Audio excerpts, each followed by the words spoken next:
The church has a wonderful legacy of going to the lost with the eternity-changing message of the gospel. Sometimes that's been on a large scale, like George Whitefield preaching to tens of thousands in the open air. But for the most part, that's been average, everyday Christians going out to tell people in the public sphere, in their local context, about how they can be saved. In our modern era, we have seen the gospel go to incredible places. Whether it's Billy Graham standing in front of stadiums of thousands, to groups like Campus Crusade and InterVarsity going to university campuses to tell people about Jesus. Other groups like Way of the Master have spawned an army of street evangelists going out into the public. The organisation I work for, AOEc, was started as an open-air evangelism ministry back in the 1890s. And nowadays, we've got a presence in over 30 countries, and we're still going out to the public to talk to people about Jesus. In this seminar, we're going to look at how you can go and talk to a complete stranger about Jesus. And before you switch off and move to another seminar that's a little bit less scary, I want to encourage you that there are some wonderful reasons that you should consider whether this is something that God might want you to do. The idea might scare you at first, but if you bear with me for a little bit, I think you'll be encouraged to give it a go. You might even discover that you love it. Well, why should we go to complete strangers? Well, first and foremostly because we've been told to go. Jesus, in some of his last words to his followers, said, "All authority on heaven and earth has been given to me. Go therefore and make disciples of all nations, baptizing them in the name of the Father, the Son, and the Holy Spirit, and teaching them to observe all I have commanded you. And surely I am with you, even to the end of the age." Jesus told his followers to make disciples. But look again at that instruction. He tells them to go. Or perhaps a better translation would be, as you go, or while going. Jesus assumed that his followers were going to go and make disciples. Jesus assumes that as they go wherever it is that God takes them, they're expected to preach the gospel. I want to suggest to you that there is a desperate need for the church to get active in gospel ministry, and there is a wonderful opportunity for the church to get invested in gospel ministry. Well, what's the need? Well, there's been a massive shift in our culture in the last few decades. Even though our culture has historically Christian roots, the majority of people that you encounter really have no idea about Christianity. They've never been to church. They've never opened a Bible. Most of them don't even know a Christian who can tell them about Jesus. Go back to a previous generation, and it might have been more normal to go to church or go to Sunday school. But we simply can't count on that anymore. Most people in a previous era would have at least had general Christian knowledge. They would have known a little bit about the Bible stories, but that's increasingly not the case. Here in Australia, where I do most of my ministry, most people would fall into the category of being largely unreached. They've never been to church, and they really couldn't tell you anything of the Christian message. There's a spiritual apathy that's typical of the average Aussie. They think that understanding questions of the afterlife is unknowable, and therefore they don't consider it at all. They just think it's too hard, and they leave it. They're unsaved, and sadly, most do not have anyone who can tell them about Jesus. What they mostly have is their social media, or they have a friend who heard from a friend who heard from a friend what Christians believe. And mostly it's not accurate. On top of that, for the most part, non-Christians are not coming to us in our churches. I've been to some really well-intentioned events run by churches, from men's breakfasts or mothers' groups. They're designed to try and bring in the unbelievers.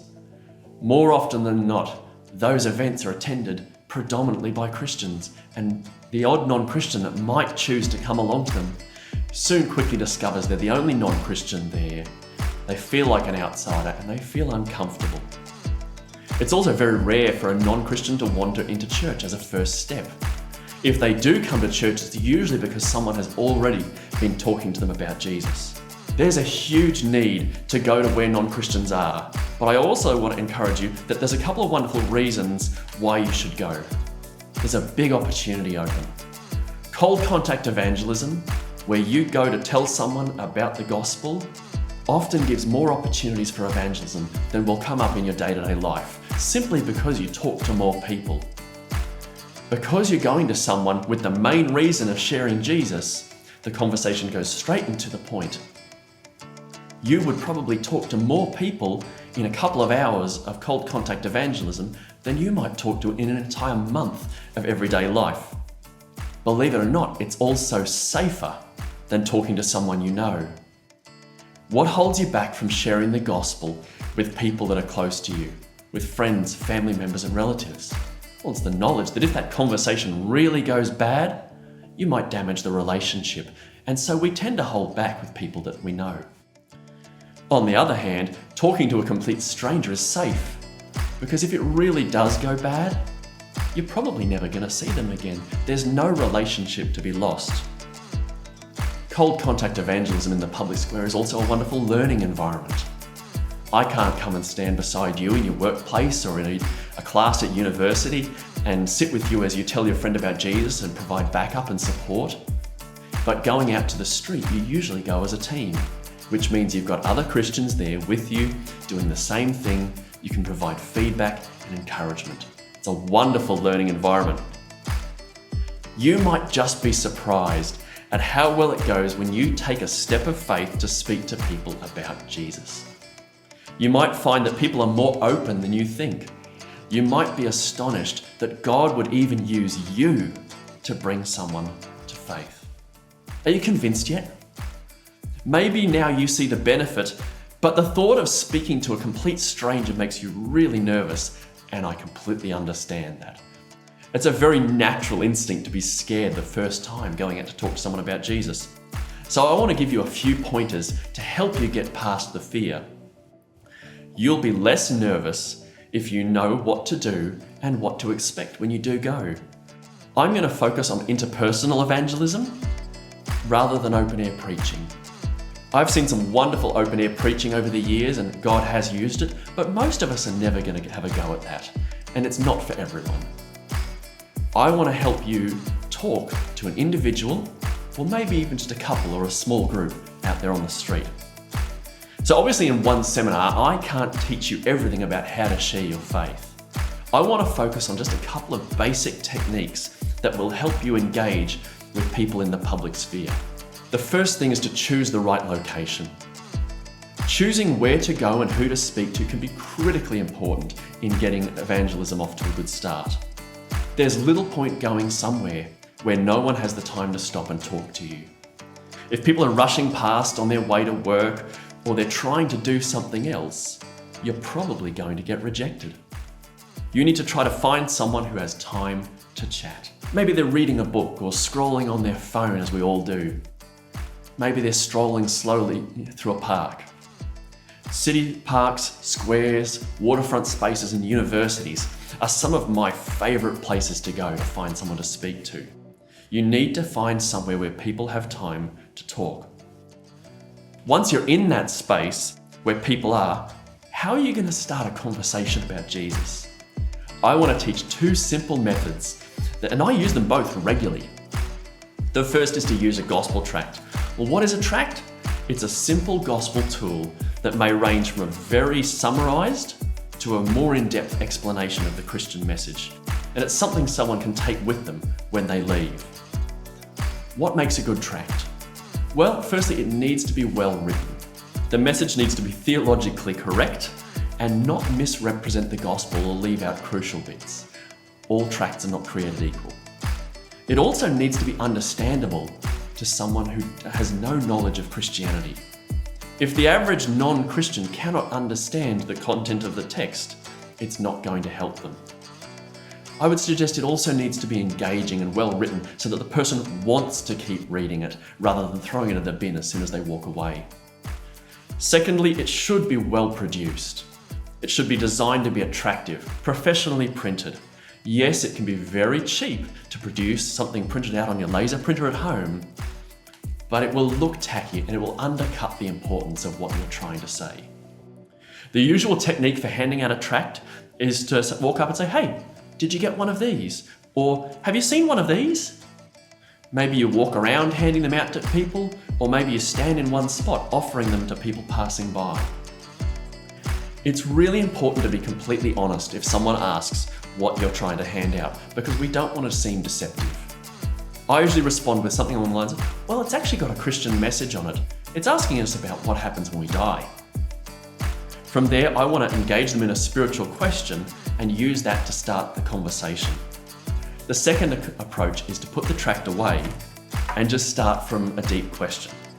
This is a little more direct and needs to be done carefully, but it's very, very effective. On the street, it works really well to stop someone for a chat. Make eye contact with a complete stranger and smile and ask, "Excuse me, can I ask you a bit of a question?" Sometimes you have to wait till they take the earbuds out because they can't hear you. But then you follow up with something like, "Look, I'm stopping people on the street to ask them a bit of deep question. I'm asking, what do you think happens to us when we die? Do you have any thoughts?" I think Aussies in particular seem to appreciate the straightforward nature of the question. And when it's done well, it usually goes straight into a deep evangelistic conversation that's right on topic. It's a little bit bold, takes a little bit of confidence, but I cannot overstate just how effective it is as an evangelism starting methodology. I've usually found people are reluctant to be told something, but are usually happy to answer questions. By starting with questions, it's safer for them and they will engage better with what you want to talk about. Once you've built a rapport with them, you can move into the situation where you're sharing and preaching a little bit more. Whether you use a tract or just ask a question, you might be surprised at how willing people are to talk about the afterlife. I should comment though, you will get knocked back. There is no perfect strategy for getting into a gospel conversation that works all of the time. You have to be prepared for the notion that people will decline a tract, they might be rude and respond with an insult, they might give you funny looks. You must not take it personally. Unless you were rude when you spoke to them, it probably has nothing to do with you at all.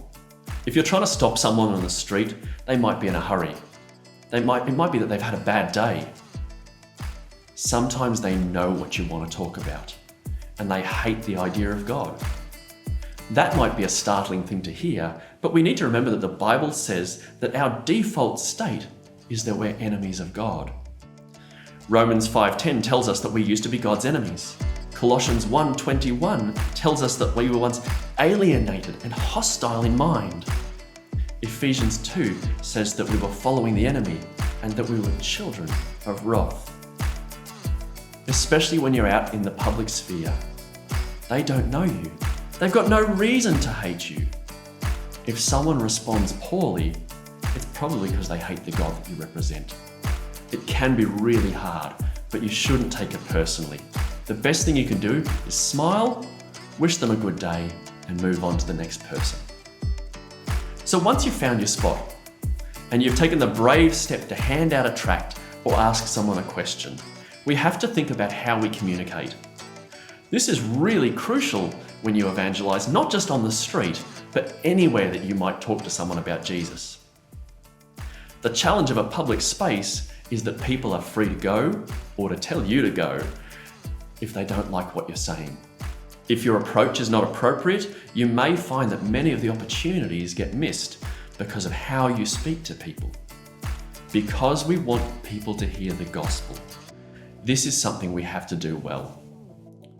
In some ways, we need to earn the right to talk to them about Jesus. Now, there's obviously a huge variation in the way we communicate, whether you're extroverted or introverted, whether you're upbeat or laid back. Regardless of your communication abilities and your personality, there's a few principles that we need to keep in mind to make sure that people hear what we want to say. The first, of course, is to be friendly. You're meeting a potential new friend, and a warm greeting will break down barriers fairly quickly. Smile and say hello. Depending on your context, you might introduce yourself, shake their hand, ask their name. Remember that if you do get someone's name, Really important to try to remember their name, so use it again in conversation. Maybe find out something about them. If they have an accent, find out where they're from. Ask them what they do for a job. Spend a minute getting to know them and their world and build a rapport with them. You'd be surprised at just how well that can be done. But it is important to not bury why you're talking to them. We're not just walking up to be friendly. We want to bring up the topic of Jesus. The way we speak will show them that we love them. On the other hand, if we're argumentative, we can come across as desiring to win points and puff ourselves up. Now, the second thing is that we should be ourselves. Have you ever spoken to a person who's faking it? I'm regularly stopped in the street by paid charity workers who are trying to sign me up for this or that particular charity. They'll make eye contact and wave and smile. Maybe they'll give a compliment about my clothing choices. They act really upbeat and friendly. And if you stop to talk with them, they are very passionate about their cause.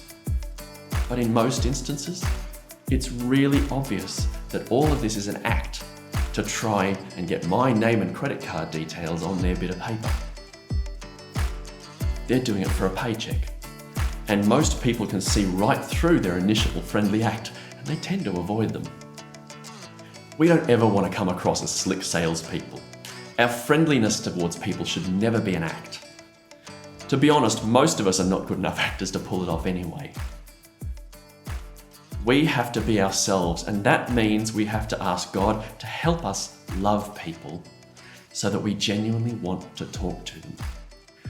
Let me give you an example. If you use humour in your day-to-day life, use humour in your conversation with a person.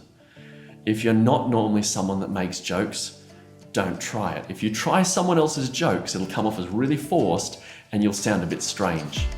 I do use a lot of humour when I talk to people on the street, but I usually argue that that's a genetic thing. My dad makes really bad puns. I'm stuck with that. I can't do anything about it. And besides, now that I'm a dad, it's kind of in the dad contract, you've got to make bad jokes.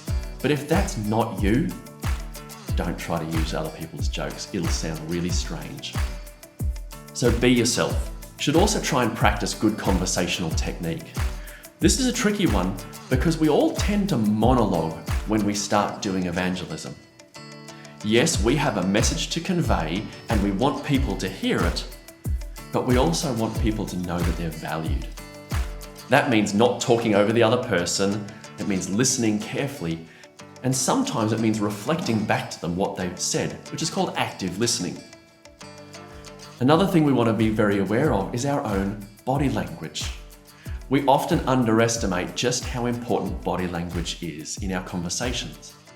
How we carry ourselves, whether we stand upright or whether we kind of slouch. Our facial expression, whether we make eye contact. What we do with our hands as we speak and how we gesture. How close we stand to the other person. Whether we're standing sort of over them or whether we're coming to their eye level. Whether we are kind of open in our stance or whether we're kind of closed and blocking the person. These are all things to think about as we're doing evangelism and as we're communicating. We want our body language to be friendly and non-threatening. It's also really important to watch their body language, their facial expression, their stance, the tone of their voice, and a whole lot of other things can give you information about how they feel about the conversation. Maybe they're intimidated. Maybe they're bored. Maybe they're not all that interested at all. Maybe they're convicted about what you're saying. It's the most amazing thing to watch, the physiological response of a person who is beginning to sense their guilt before God, or someone who's beginning to grasp the depths of God's love for them shown in Jesus on the cross. We also need to be very conscious of our jargon. A fellow evangelist I work with sometimes states that we are all actually bilingual. We speak our mother tongue and we speak fluent Christianese. When we talk about grace, forgiveness, sin, holiness, repentance, the average unchurched person may have no idea what we're talking about. If I said to you, brother or sister, are you born again? Are you washed in the blood of the Lamb? you probably have a reasonable idea of what I'm talking about. But how will that sound to someone completely outside the church? You'll sound like a lunatic. The longer you're a Christian, the more you speak fluent Christianese without even realizing. Even when we use the same term as the person we're talking to, sometimes we might mean very different things by that term. We might have to explain what we mean, we might need to substitute the term, or at least check that the other person has understood what we're saying. Let me give you an example. When I talk about having faith in Jesus, what many non-believers hear is, I don't have any good reason to believe this at all, but I believe it anyway. Is that what we mean when we think of faith? No. We mean to believe that God will do as He has promised, and that these promises are trustworthy because we've seen God's faithfulness through His past actions. It's totally different to what they think we mean when we talk about faith. What is really critical in our communication with a non-believer is that we do not simply throw out a whole load of jargon and leave them completely confused. In all of our communication, we need to remember that the gospel itself has an offensive side to it. Part of sharing the good news is explaining the bad news about sin and that God has a consequence for our sin. We're telling people that there is a place called hell, and most people won't like hearing about that. What's really critical is that we are not offensive as we communicate. If people are going to be offended, let them be offended by the message and not the messenger. Scripture commands us to respond in gentleness and respect. The fruit of the Spirit includes such character traits as love and peace and patience and kindness and gentleness. We do not want our demeanor to stumble a person so that they do not hear the message that's preached. This means we need to think carefully about how we say things and consider how the person will hear what we say. It doesn't mean we leave out the offensive parts of the message. It doesn't mean we water it down. It means that we explain those hard parts lovingly and carefully. So how do we actually get into the gospel with a non-believer? I want to suggest that one of the best techniques we have is to ask good questions. Asking good questions is a vital skill in evangelism. The right question can take evangelism from being a monologue to a dialogue, which generally helps the person feel more comfortable. Good questions can be used to lead people to certain conclusions, and these are often known as deductive questions. These are particularly valuable because when a person reaches a conclusion for themselves, they will own that conclusion more fully. At the start of an evangelistic conversation, questions can help us learn where a person is starting from and what they already know. These are diagnostic questions, and I want to share 5 questions that I use over and over again to get into an evangelistic conversation. I actually use lots and lots of questions, but these 5 are like 5 bridges that help us get into the gospel itself. You don't have to ask them all, you don't have to ask them in a strict order. But the first one of those questions is, do you have a religious background? I will often use this question in answer to a question where my answer is vaguely religious. What did you get up to on the weekend? Well, actually, I'm a Christian. I go to church on Sunday. Do you have a religious background? Well, what do you think of this or that particular political situation? Well, actually, my views on that are shaped by my Christian worldview. Do you have a religious background? How come you don't swear like everyone else? Well, it's because I'm a Christian. I don't use that sort of language. Do you have a religious background? Etc., etc. The second question is actually fairly similar. I ask someone, what do you think happens after we die?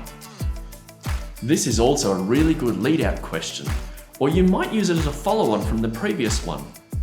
Instead of asking in general terms about their worldview, now we're asking about a specific aspect of their worldview, which is their afterlife view. Why are these good questions to lead out with? Well, because people have a favourite topic. People love to speak about themselves and their opinions. You can use either question with attract Did you get one of these? What's that? Well, it's got a Christian message on it. Do you have a religious background? Or you can simply ask a person, hey, look, I'm really curious. I was wondering, what do you think happens when we die? When they answer you, the goal is then to ask lots and lots of clarifying questions to learn more about their beliefs. I'm going to suggest that at this stage, we resist the temptation to start preaching. There are heaps of great clarifying questions. Why do you believe that? What does that mean? How does that affect your day-to-day life? Why have you remained a Buddhist now that you've grown up? Why did you choose to leave the Catholic faith? Why do we ask so many questions? Well, firstly, because we want to learn about their religious worldview and understand what they already believe. And second, because listening to them shows them that we love them. And we're not simply out to smack them over the head with our religious worldview. I cannot stress just how crucial this is. It's an old, worn-out saying, but people don't care what you know till they know how much you care. Listening shows the person we actually care about them and that they're not simply a target. You'll be amazed at just how much you can learn when you listen to people and ask good questions. The third question to ask is, if you died today and God said, why should I let you into heaven? What would you say? I use this question for anyone who tells me that they're any sort of a Christian, or that they hope to go to heaven, or even that they believe in God. The key to this question is that word, why. It exposes what they're trusting to make them right with God. You will get all sorts of answers to this question, but most of them are about being a good person or about simply believing in God. And so we're going to clarify and clarify and clarify again. Please always quiz a professing Christian on what they think will get them to heaven. Because sadly, the vast majority of the time, they're not trusting in what the Bible tells them to trust in. And they're probably unsaved. You will be amazed at just how often a churched person's hope is not in the finished work of Jesus, but in a cliche. I asked Jesus into my heart when I was 6. I cannot tell you how many professing Christians I have met whose assurance of their salvation and being right with God is based upon the fact that they repeated a prayer after someone else and then recorded that date in the front of their Bible. There are many people who have prayed such prayers genuinely and from the heart and been soundly saved. But there's also huge multitudes of people who have prayed a prayer that they didn't understand. They didn't understand the message that was behind it, and so there was no true repentance and faith. Please always check if someone tells you that they're a Christian. The fourth question is to ask, what do you think that Christians believe? Just like the last questions, this is designed to draw out their understanding. And I find it's a really helpful question with someone who says they're not a Christian. You want to know what they have understood of the Christian message. When they answer, affirm if they do get something right. And try to resist the urge to correct small, non-essential things. Again, ask more clarifying questions and learn about what they believe. Where did you learn that? Why do you think that's the case? And some of the clarifying questions can also be responsive. Someone says, Christianity's got something to do with Jesus. Yeah, you're right. Christianity's all about Jesus. What do you know about Jesus? Oh, Christianity's about loving other people. Yeah, Christians do love other people. Why do you think that's so important? Why do you think they do that? Christianity's about being good. Yep, Christianity definitely has some moral teachings involved. Do you think you've lived by those moral teachings? As you ask all these various questions, it is okay to graciously expose a gap in their worldview or their understanding of the Christian faith. We're not trying to make them look stupid. We're not there to mock them. We can very gently show them that there is an inconsistency in their worldview and that their understanding of the Christian faith is lacking in some way. It's not a bad thing to show them that they've missed the main idea of Christianity, because that's ultimately what we want to explain to them. On that basis, the final question is, can I explain it to you? This can be really important. You've been asking them questions about what they believe and what they know and why they believe it. And now you want to tell them something instead. So it can be really important to ask. This question is usually asked in response to something they've answered on one of the previous questions. They might say, do unto others is the main teaching of Christianity. So you're right, that is a very important teaching of Christianity. I don't think it's the main teaching though. Can I explain it to you? Or they might say something that's completely off base. You're saying, you know what, I don't think you've grasped the main teaching of Christianity. Can I explain it to you? Or maybe they're completely clueless and they say, I don't know. So, oh, look, I appreciate your honesty. Can I explain it to you? Sometimes I'll also just extend the question. Can I explain it to you? Because then you'll have a really good understanding of what Christians believe and why. And then you'll be in a better position to determine whether or not it's true. I'm essentially phrasing it in such a way that I'm offering to help them, which I truly am. I'm offering to help them understand something that they've not grasped, to help them be better informed. With these 5 questions, we've built a rapport, we've learned all about what they believe and why they believe it, we've found out what they understand about Christianity. Now all that's left is to actually move in and explain the gospel with them. So what should you do now? Well, there's a couple of things that are really helpful. The first thing is get equipped in some basic evangelism skills. There's a whole range of different courses out there that teach people to share their faith. Take several of them if you can. Take the best bits out of each course, learn some basic skills.